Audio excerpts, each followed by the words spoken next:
오늘 우리 주신 하나님의 말씀은 열왕기상 17장 1절의 말씀입니다. 우리 같이 한 목소리로 봉독합니다. 길르앗에 우거하는 자 중에 디셉 사람 엘리야가 아합에게 말하되 내가 섬기는 이스라엘의 하나님 여호와께서 살아계심을 두고 맹세하노니 내 말이 없으면 수년 동안 비도 이슬도 있지 아니하리라 하니라. 아멘. 오늘부터 여러분과 엘리야 선지자에 관한 이야기들을 쭉 살펴볼 생각입니다. 열왕기상 17장부터 기록되어져 있는 이 엘리야의 스토리 가운데서 여러분의 삶을 이끄시고 부르시는 그 음성이 들렸으면 좋겠거든요.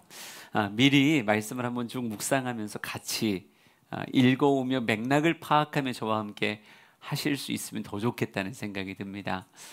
우리 지난주에 기둥에 관한 이야기를 나눴었는데, 기둥 이야기를 나누면서 하나님이 그 시대에 그들을 사용하셨다면 지금 2023년을 살아가면서도 하나님의 꿈은 이 예루살렘 온 유대 사마리아 땅끝에 하나님의 집을 세우길 원하실 텐데, 저는 우리 주양교회가 아름다운 목재소가 됐으면 좋겠어요. 하나님, 여긴 백향목이 즐비합니다. 여긴 잣나무가 즐비합니다. 하나님, 이 인물들을 가지고 세상에서 마음껏 하나님의 집을, 지역과 환경을 가리지 않고 곳곳에 하나님의 집이 세워지는데 우리 주양의 성도들을 써주소서. 할렐루야.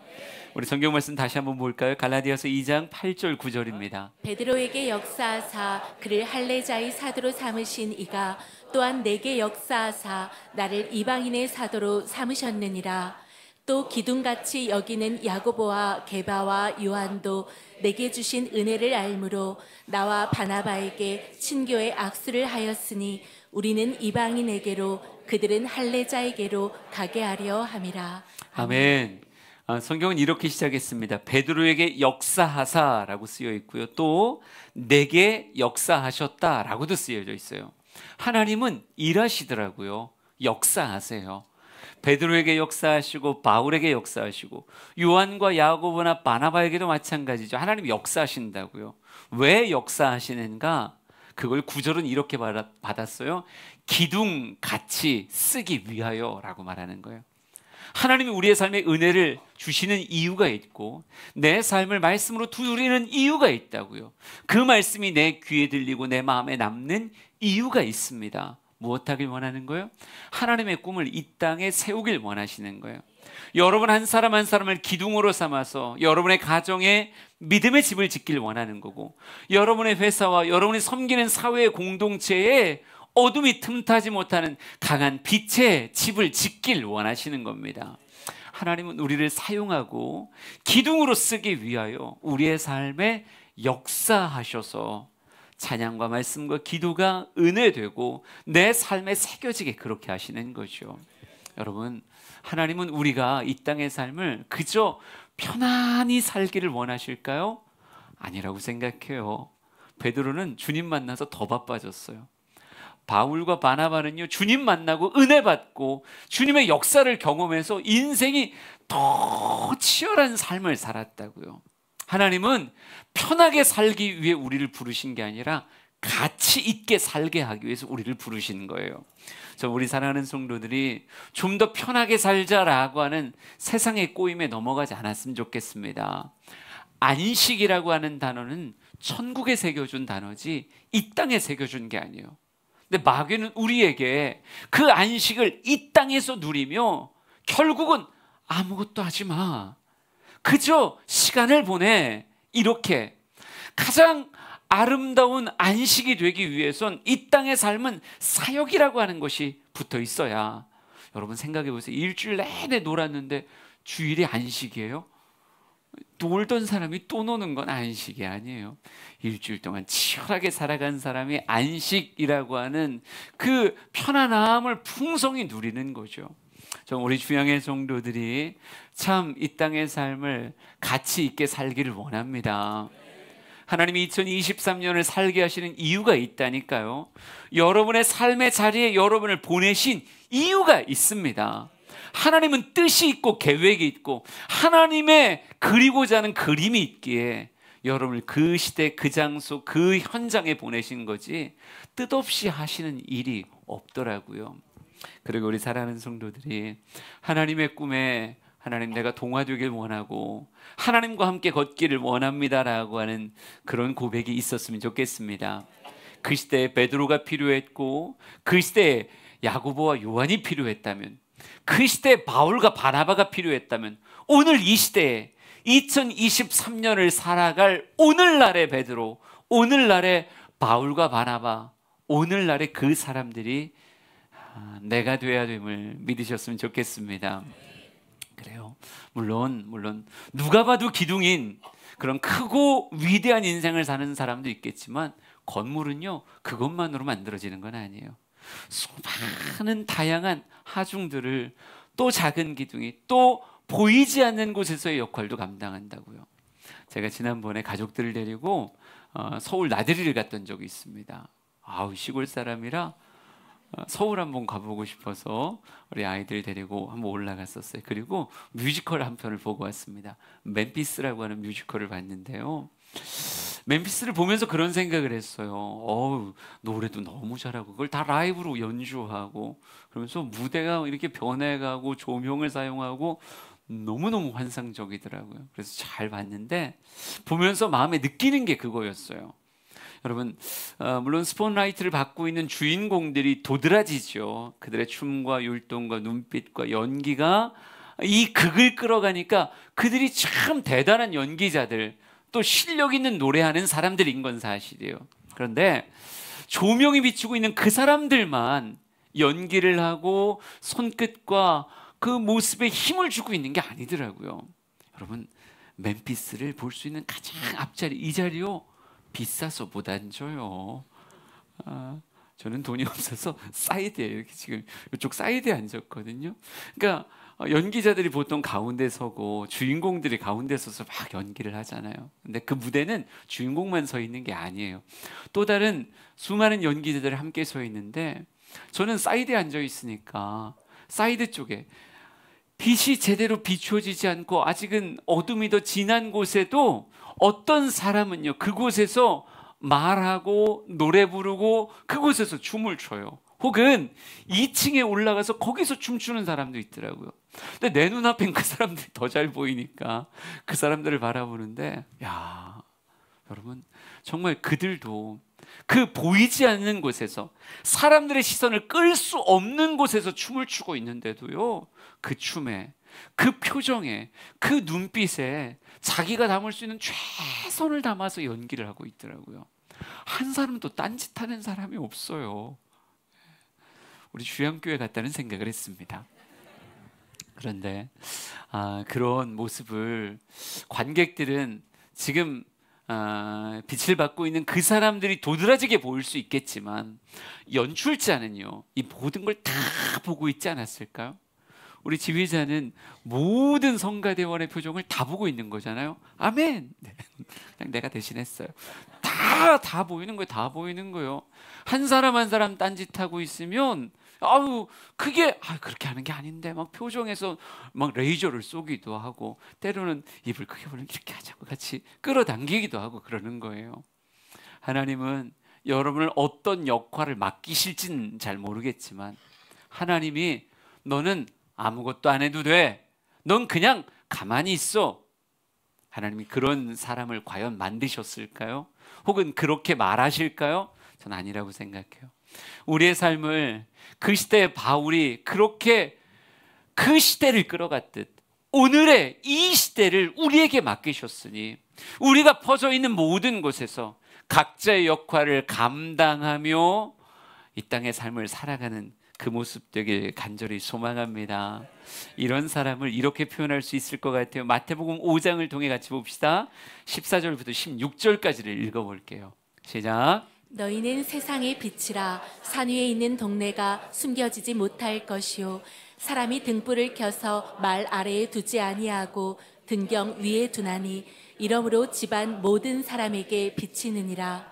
이같이 너희 빛이 사람 앞에 비치게 하여 그들로 너희 착한 행실을 보고 하늘에 계신 너희 아버지께 영광을 돌리게 하라. 아멘. 하나님은 우리를 너희는 세상의 빛이다 이렇게 말하십니다. 너희가 세상의 빛이다. 너희들이 등경 위에 올라갈 때 빛이 집안 모든 사람에게 비치느니라. 이 빛이 그들에게 비추어질 때 그들이 너희 아버지께 영광을 돌리게 될 것이다 라고 이렇게 말하고 있어요. 여러분, 교회는 어찌 보면 그렇죠, 빛을 만드는 거룩한 공장이라고 말할 수 있죠. 주님은 우리를 이곳에서만 빛이다 라고 말씀하지 않으셨어요. 너희가 교회의 빛이다 이렇게 말씀한 게 아니라 우리 한 사람 한 사람이 세상의 빛이다 라고 이렇게 말하고 있습니다. 우리를 유다로 파송하든 사마리아로 파송하든 예루살렘이나 땅끝으로 파송하든 간에요, 내가 있는 곳에서, 내가 서 있는 그곳에서 뭐가 돼야 돼요? 세상을 밝히는 빛이 되어야 된다고요. 하나님은 그 꿈을 가지고 우리를 파송하시는 거예요. 여러분, 빛이라고 하는 단어가 필요한 그 이면에는 뭐가 있을까요? 어둠이 있어요. 빛이 등경 위에 올라가지 않으면 그 온 집은 어떻게 될까요? 어두워질 거예요. 어두움 안에서 벌어지는 수많은 잘못된 모습들이 그 안에 있었을 거라고요. 여러분, 오늘 우리가 살펴보게 될 엘리야의 살아갔던 그 삶의 환경 역시 아주 진한 어두움이었다고 성경은 말하고 있습니다. 그 시대를 아합의 시대라고 말하는데요, 열왕기상 16장 29절 말씀 한번 같이 봅시다. 같이 29절 30절 읽습니다. 시작. 유다의 아사왕 제38년에 오므리의 아들 아합이 이스라엘의 왕이 되니라. 오므리의 아들 아합이 사마리아에서 22년 동안 이스라엘을 다스리니라. 오므리의 아들 아합이 그의 이전의 모든 사람보다 여호와 보시기에 악을 더욱 행하여. 아멘. 아합의 시대를 묘사할 때 이렇게 묘사할 수 있을 것 같아요. 오므리의 아들 아합이 그의 이전의 모든 사람보다 여호와 보시기에 악을 더욱 행하였다. 이전에도 악했는데요, 아합의 시대는 더욱 악했다는 거예요. 오므리라고 하는 왕도 악했지만요, 그 아합은 오히려 그 악이 우스울 만큼의 더 큰 악을, 그러면 이렇게 표현할 수 있겠죠. 너희를 세상의 빛이라 라고 말했을 때 왜 주님이 우리를 자꾸 등경 위로 올라오라고 말씀하시는가? 이 시대가 더 깊은 어둠 속에 빠져들고 있기 때문에 그런 거예요. 사도들이 살던 그 시대보다 2023년을 살아가는 지금의 시대가 과연 더 밝아졌을까요? 어두워졌을까요? 물론 기술은 발달했어요. 문화가 발달했습니다. 그 시대에 누리지 못하는 음악을 오늘 우리는 누리고, 그 시대에 누리지 못했던 영상이나 이 모든 것들, 악기나 뭐 다양한 것들을, 탈 것이나 뭐 입을 것이나 먹을 것이나 더 많은 것들을 누리게 된 건 사실이에요. 그렇다고 해서 그 시대보다 지금의 시대가 더 환한 시대일까? 저 그렇지 않다고 생각해요. 세상은 발전하는 듯 보여지지만 세상은 선하여지고 있는가 악하여지고 있는가라고 물었을 때 저는 악하여지고 있다라고 말하고 싶습니다. 왜요? 성경은 아주 선명하게 이 땅의 끝을 뭐라고 말하고 있어요? 심판이라고 말하거든요. 심판이 임해야 되는, 심판이 임할 수밖에 없는, 인간끼리 만든 이 세상, 시간과 함께 계속 발전해가면 심판이 필요 없는 세계로 만들어지는 게 아니라 필경 심판으로 가게 되어 있다라고 하는 게 성경의 선언이라고요. 전도서 12장 14절, 히브리서 9장 27절에 말합니다. 하나님은 모든 행위와 모든 은밀한 일을 선악간에 심판하시리라. 한 번 죽는 것이 사람에게 정하신 것이요 그 외에는 심판이 있을 것이다. 끊임없이 성경은 우리에게 뭐라고 말하고 있어요? 심판이라고 하는 단어가 세상의 끝일 거라고 말하고 있어요. 그 말은 점점 더 어두워진다는 거예요. 어제보다 오늘이, 오늘보다 내일이 점점 더 어두워지고 광명한 새벽이 오는 그날은 이 세상의 자연적인 모습이 아니라 하나님의 심판과 함께 모든 것이 드러나는 그때가 올 것이다 라고 말하고 있다고요. 여러분, 세상이 더 어두워진다면 너무 당연하게 이 세상을 그래도 이 온 집의 사람들이 그 어둠에 물들어가지 않도록 지켜낼 세상의 빛이 필요하다는 이야기가 아닐까요? 실제로 아합의 시대는요, 사람들이 그 어둠을 탐닉하는 모습을 이렇게 묘사합니다. 열왕기상 16장 31절에서 33절까지 한번 이것도 읽어보죠. 시작. 느밧의 아들 여로보암의 죄를 따라 행하는 것을 오히려 가볍게 여기며 시돈 사람의 왕 엣바알의 딸 이세벨을 아내로 삼고 가서 바알을 섬겨 예배하고 사마리아에 건축한 바알의 신전 안에 바알을 위하여 제단을 쌓으며 또 아세라 상을 만들었으니 그는 그 이전에 이스라엘의 모든 왕보다 심히 이스라엘 하나님 여호와를 노하시게 하였더라. 아멘. 아합의 시대를 이렇게 말할 수 있어요. 성경은 이렇게 써 있습니다. 죄를 따라 행하는 것을 오히려 가볍게 여겼다. 죄가 쉬워지는 인생. 그 시대가 어떻게 표현되냐면요, 그냥 죄를 짓는 게 가벼워지는, 그러니까 죄는 원래 무겁게 받아야 되거든요. 우리는 회개라고 하는 단어의 무거움을 알잖아요. 죄의 삭슨 사망이기에 죄는 회개라는 무거움으로 받아야 돼요. 어떤 죄든 모양이라도 죄는 버려야 되는 것으로 우리는 받아야 되는데, 아합이 지배하고 있는 어둠이 점점 짙어져가는 그 세상 속에서는요, 죄가 가벼워진대요. 그럼 우리 표현으로 말하면 이렇게 말할 수 있겠죠. 사람들끼리 서로 어둠 가운데서 이렇게 말하는 거예요. 괜찮아. 그 정도 괜찮지. 뭐 그럴 수 있지. 원래 다 그런 거 아니야? 괜찮다니까. 사람들 다 그래. 안 그런 척하지. 다 그래. 똑같아. 사업하려면 다 그래야 되는 거지. 대인관계 하려면 다 그래야 되는 거지. 당신 손해 안 보려면 그럼 그렇게 해야지. 어떡하란 말이야. 그게 다 사업하는 노하우야. 그게 인생 살아가는 처세술이야. 죄가 가벼워지는 거예요. 들키지만 않으면, 이 어둠 가운데 묻어들어갈 수만 있으면 얼마든지 괜찮다고 얘기하는 시대가 아합의 시대였어요. 또한 이렇게 써 있네요. 엣바알의 딸 이세벨을 아내로 삼았다. 이 이세벨이라고 하는 여자가 되게 유명한 여자거든요. 아합이라고 하는 사람의 인생의 죄를 꽃피우게 한 최고의 자양분이 어찌 보면 이세벨이라고 하는 여자였어요. 이 사람은 시집 올 때 다른 거 갖고 온 게 아니라요, 850명의 바알의 선지자, 아세라 선지자를 데리고 시집 온 사람. 여호와의 선지자는 다 죽이겠다고 공언하며 바알의 선지자, 아세라 선지자를 전면에 내세운 우상 숭배자가 이세벨이라고 하는 사람입니다. 그런데 하나님 말씀과는 정반대로 사는 이 이세벨을 아합은 무엇했다고요? 자기 반려자로 만들었어요. 여러분, 인생의 가장 긴 여행을 함께하는 사람을 우리는 남편이라고 부르고 아내라고 불러요. 그러니까 결혼이라고 하는 건 절대 순간적인 충동으로 하면 안 되는 거예요. 우리 만난 지 3일 만에 결혼했잖아요. 인생을 로또로 사시는 거예요. 당첨됐으면 할렐루야. 근데 꽝이 훨씬 많아요. 그러니까 결혼은 3일 만에 하면 절대로 안 돼요. 진짜 이 사람에 대한 하나님 안에서의 확신이 있을 때, 그때 결혼이라고 하는 아름다운 꿈을 꾸는 거지.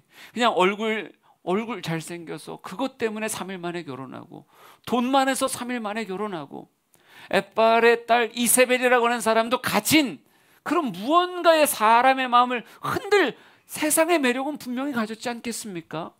그런데 그런 것 가지고 결혼하면 큰일 나는 거예요.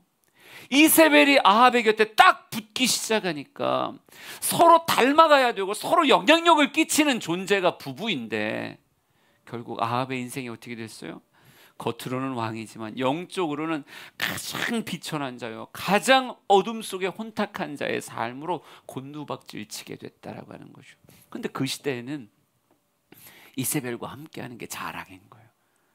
내 친구 중에 이세벨이 있다, 이게 자랑인 거예요. 여러분, 이 시대를 성경은 이렇게 말하더라고요. 33절 보니까 이스라엘 하나님 여호와를 노하시게 하였다. 하나님은 우리의 인생을 바라보고 계십니다. 지금도 저를 바라보고 있고요, 여러분 바라보고 있어요.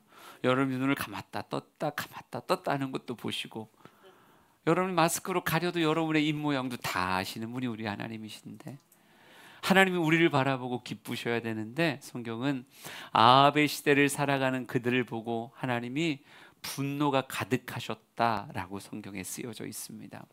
여러분, 저는 이게 하나님만 분노하면 안 된다고 생각해요.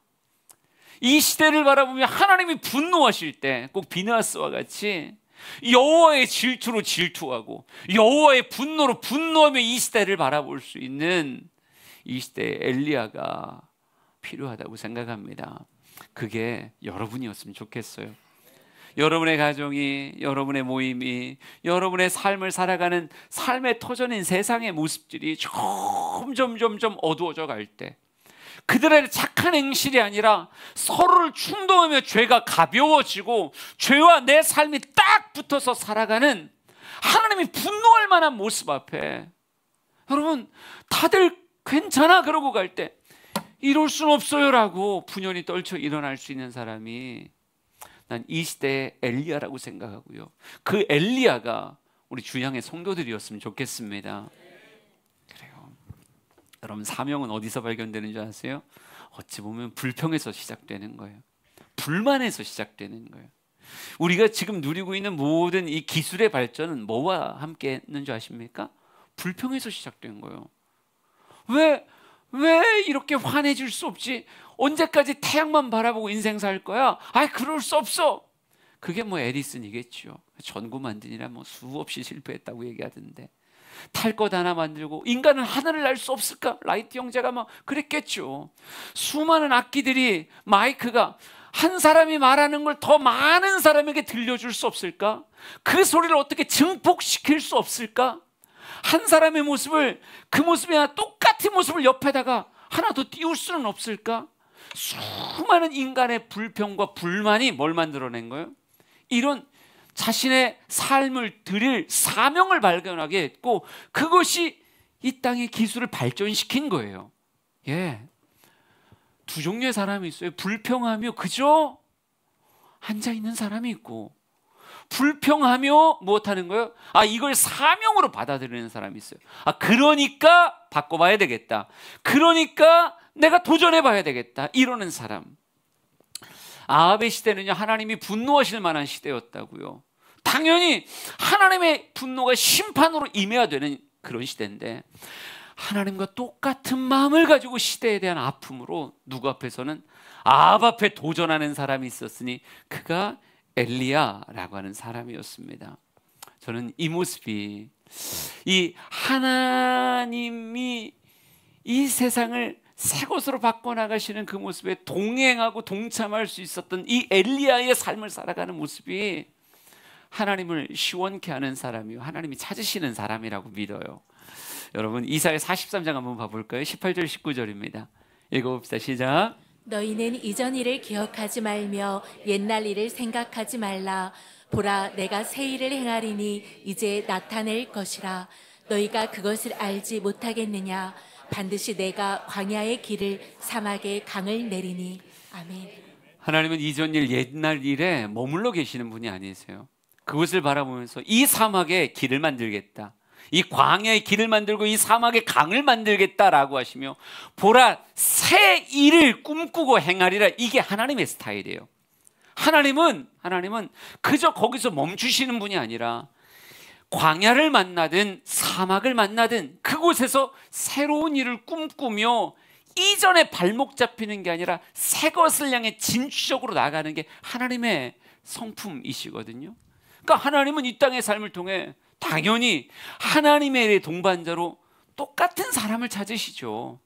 그저 왜 이건 이렇습니까? 여기는 왜 광야입니까? 사막입니까? 그러고 널브러져 그냥 말만 하는 사람이 아니라 하나님 그걸 바꿔가려고 하는 사람을 원하실 거예요. 여러분을 오병이어 현장으로 다시 한번 초대하겠습니다. 요한복음 6장입니다.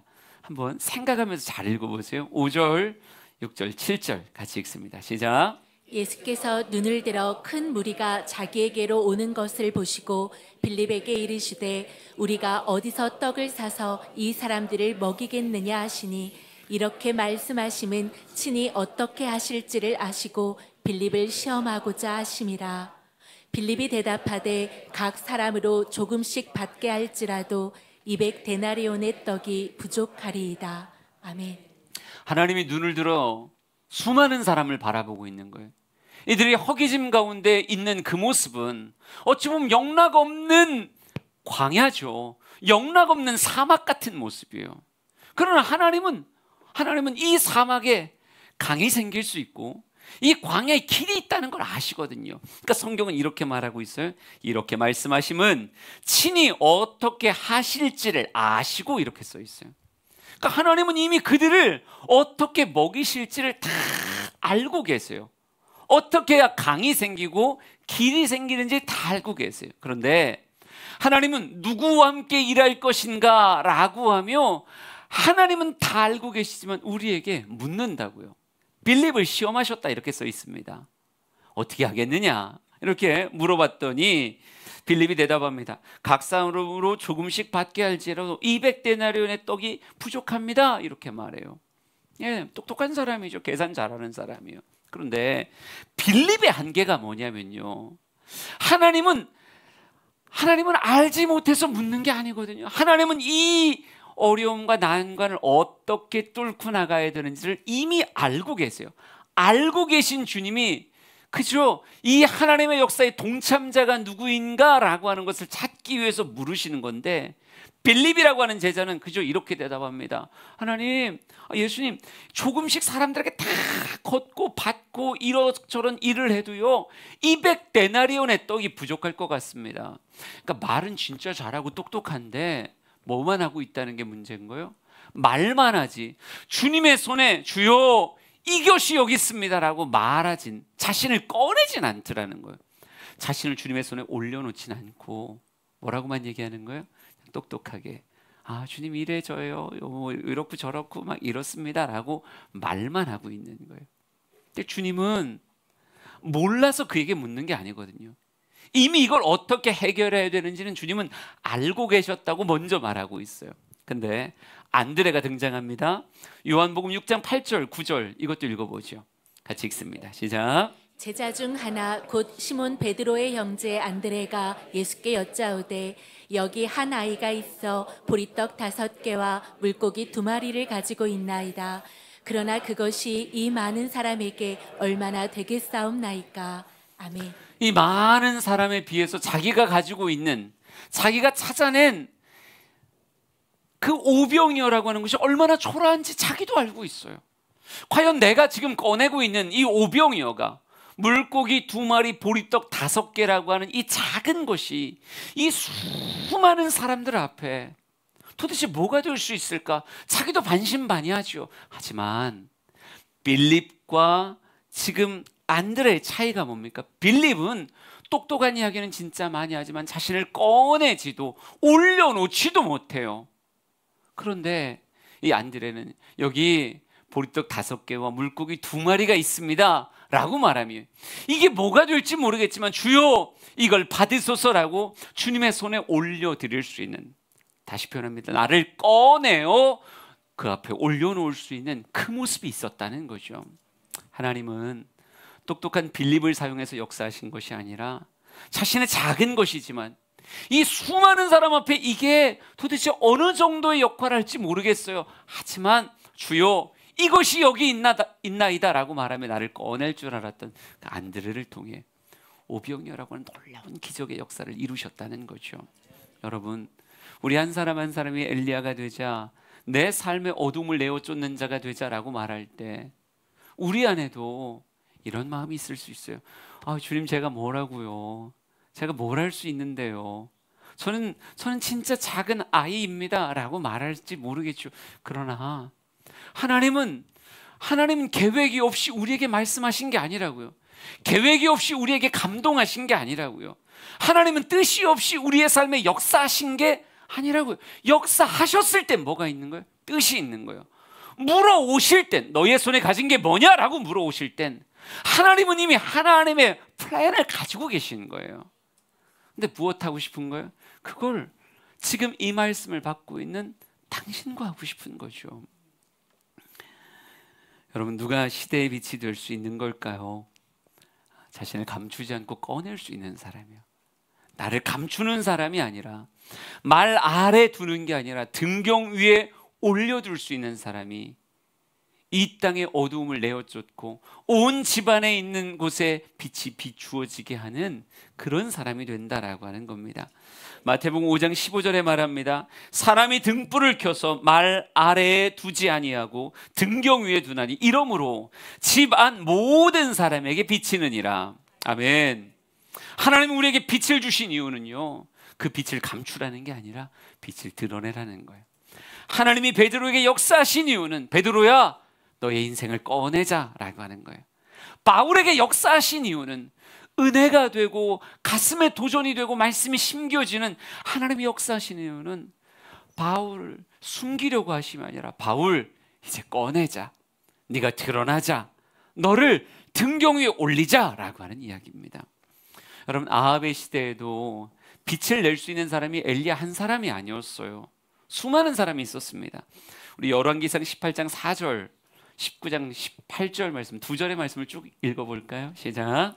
이세벨이 여호와의 선지자들을 멸할 때 오바댜가 선지자 100명을 가지고 50명씩 굴에 숨기고 떡과 물을 먹였더라.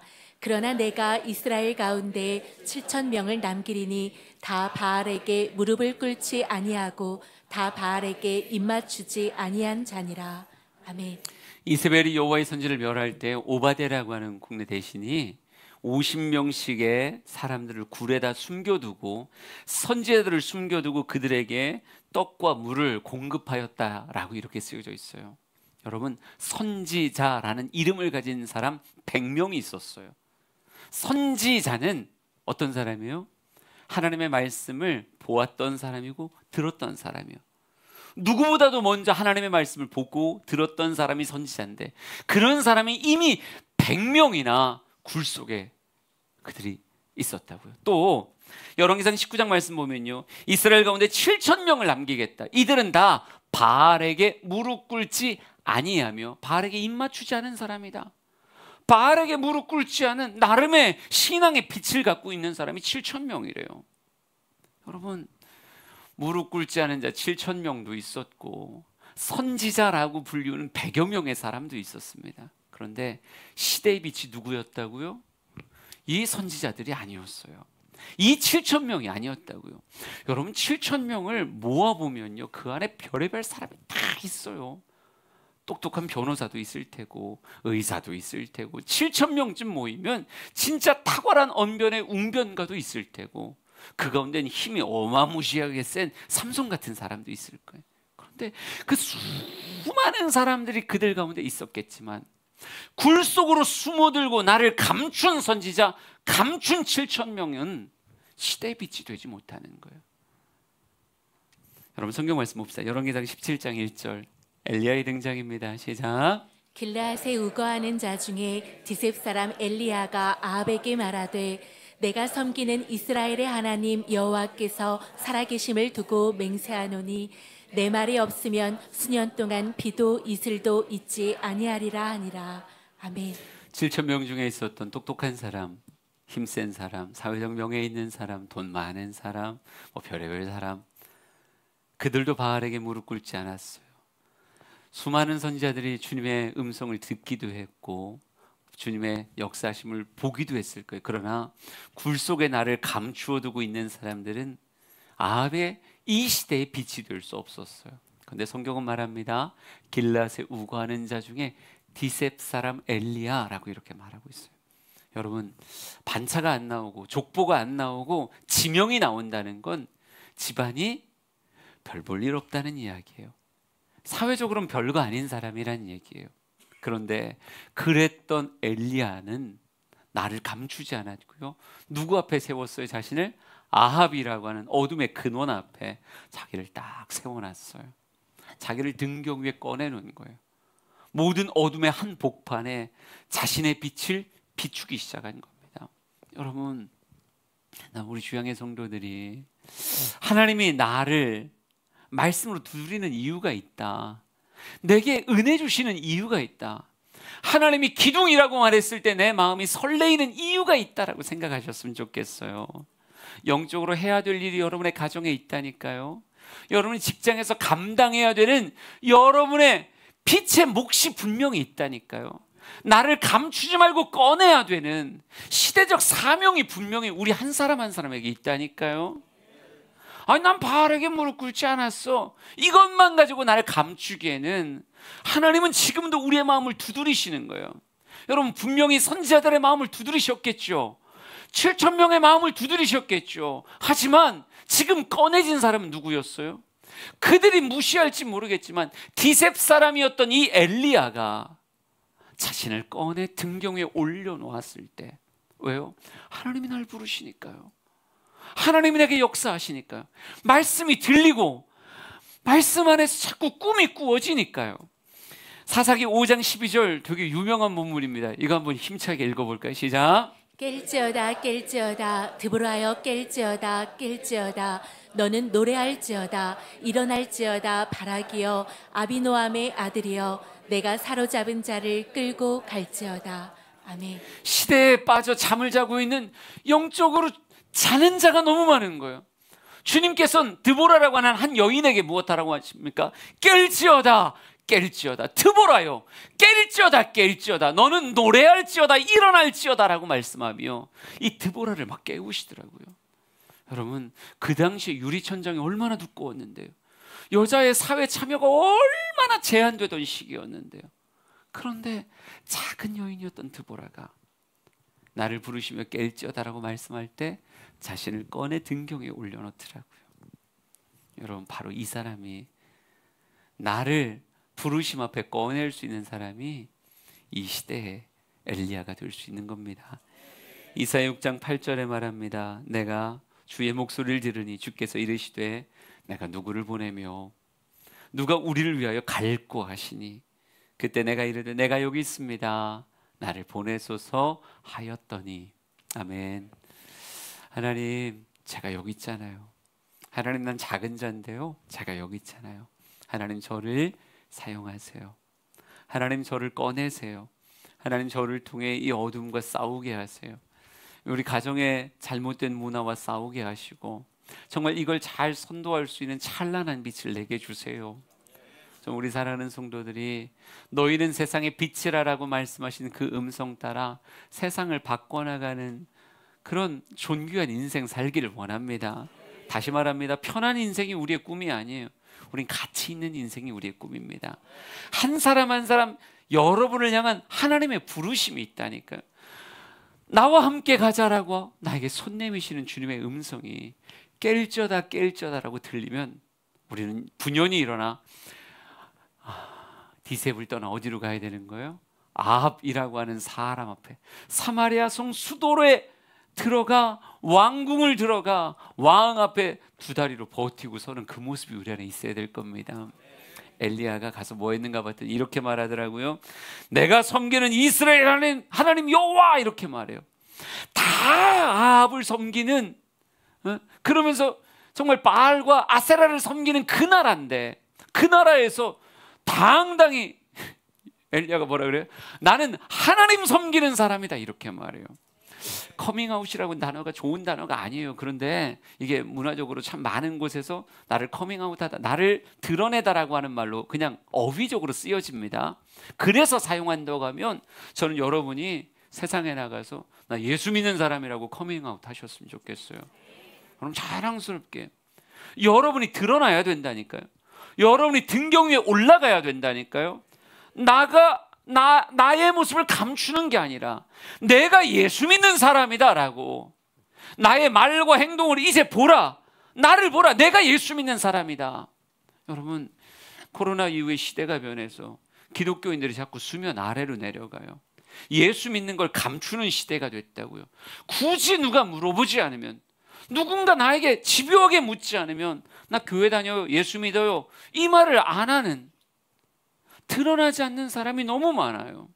저는 우리 사랑하는 성도들이 어둠의 한복판에서 나는 예수 믿는 사람이다 라고 말할 수 있는 엘리야 같은 사람 되길 원합니다. 또는 이렇게 말하더라고요. 우리 하나님 살아계시고 살아계심을 두고 맹세하노니 내 말이 없으면 수년 동안 비도 이슬도 있지 않을 것이다 라고 말해요. 여러분, 자신의 삶을 들여 뭘 드러내고 싶은 거예요? 하나님의 살아계심을 드러내고 싶은 거예요. 진짜 이 땅을 주관하는 자가 누구인가? 여러분, 바알과 아세라를 뭐라고 불렀는지 아세요? 농경의 신이라고 불렀어요. 바알은 하늘의 신이에요. 비를 내리고 정말 많은 기후를 이끌어가며 농사를 이끌어가는 그 바알이 하늘의 신이고, 아세라는 땅의 신입니다. 그러니까 비를 받아들여 대지에서 소출을 풍성하게 만드는 여신이 아세라였어요. 근데 이 바알과 아세라가 농경의 신이요 풍요의 신이라고 말하는 그들 앞에서 지금 뭐라고 말하는 거예요? 아니다. 진짜 이 땅을 주관하는 자는 누구시다? 살아계시고 역사하시는 분은 내가 섬기는 여호와다. 하나님의 말씀이 없고 하나님의 허락이 없으면 비도 이슬도, 바알이 아무리 날뛰어도 비도 이슬도 이 땅에 내리지 않을 것이다. 세상을 향해 멋지게 선포하고 그 앞에 자신을 드러낼 수 있었던 사람, 그가 엘리야였습니다. 여러분, 2023년에도 엘리야가 필요하다고요. 이 어둠의 땅에 하나님의 등경 위에 올라가는 이 시대의 빛이 필요하다고요. 시대의 빛이라고 말했을 때 우리 성도들의 마음이 설레었으면 좋겠어요. 하나님이 나를 보내신 이유가 있지. 하나님이 나를 그곳에 세우신 이유가 있지. 나 그들의 시선 앞에 살 거야. 나를 감추지 않고 시선 앞에 드러내며 예수 믿는 사람은 이렇게 말하고 이렇게 행동하고 이렇게 도전한다는 걸 내가 보여줄 거야. 여러분, 하나님 다 계획이 있다고요. 오병이어 사건이 인간의 계획이 아니에요. 보리떡 5개 물고기 2마리 그걸로 하는 게 아니야. 하나님이 하시는 거예요. 결국 근데 하나님이 누굴 통해 하신다고요? 깰쩌다는 그 음성 앞에 자신을 꺼내어 등경 위에 올려놓는 그 사람을 통해 하나님은 웃으며 하나님이 꿈꾸셨던 그 일을 그 사람을 통해 이루시는 겁니다. 우리 주양의 성도들의 삶이 꺼내지길 원하고 꺼내졌기에 하나님이 혼밥 은혜로 쌓으시며 하나님의 역사를 이루시길 진심으로 축복합니다. 우리 은혜 아니면이라고 하는 찬양으로 고백하겠습니다.